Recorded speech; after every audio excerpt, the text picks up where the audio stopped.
मावळमध्ये यावेळी मतदानाची विक्रमी टक्केवारी झाली असून 72.59% इतकं मतदान झालेलं आहे। उद्या 23 तारखेला सकाळी 8 वाजल्यापासून मतमोजणीला सुरुवात होणार आहे। एकूण 14 टेबलवरती हे ईव्हीएम मशीनची काउंटिंग होईल, तर 2 टेबलवरती पोस्टल बॅलेटच्या मोजणी करण्यात येणार असून आणखी एका टेबलवरती ETPG electronical transmitter postal ballot मोजणी अशी एकूण 17 टेबलवरती ही मतमोजणी होईल। तर या दरम्यान 29 फेऱ्यांची ही प्रक्रिया पूर्ण होणार आहे। नूतन विद्यालय या ठिकाणी चोख पोलीस बंदोबस्त देण्यात आला असून स्ट्रॉंग रूमवरती CCTVची करडी नजर ठेवण्यात आलेली आहे आणि याचा आढावा घेतलाय सागर शिंदे यांनी। बघूया। मावळ विधानसभा मतदारसंघ 204 मध्ये आपण सध्या आहोत।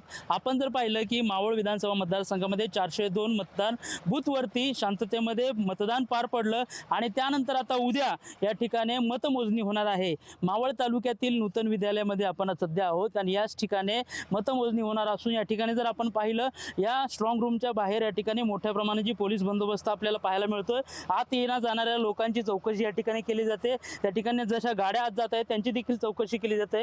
एकूणच या ठिकाणी 14 टेबलवरती ईव्हीएम मशीनची काउंटिंग होऊन तर ते 2 टेबलावरती पोस्टल बॅलेट पेपर मोजणी या ठिकाणी होईल आणि त्यानंतर इलेक्ट्रॉनिक ट्रान्समिटर पोस्टल बॅलेटची या ठिकाणी 17 टेबलवर मतमोजणी होऊन 29 फेऱ्या या ठिकाणी होणार आहेत आणि त्यातच या ठिकाणी आता जे मावळ तालुक्यातील लोकांनी मत टाकलेलं आहे आता त्या मताचं रूपांतर हे विजयामध्ये होणार आहे आणि त्याच विजयाची माळ आता कोणाच्या गळ्यात पडते हेच पाहणं खरं तर महत्त्वाचं ठरणार आहे। पुढारी न्यूजसाठी मी सागर शिंदे, मावळ।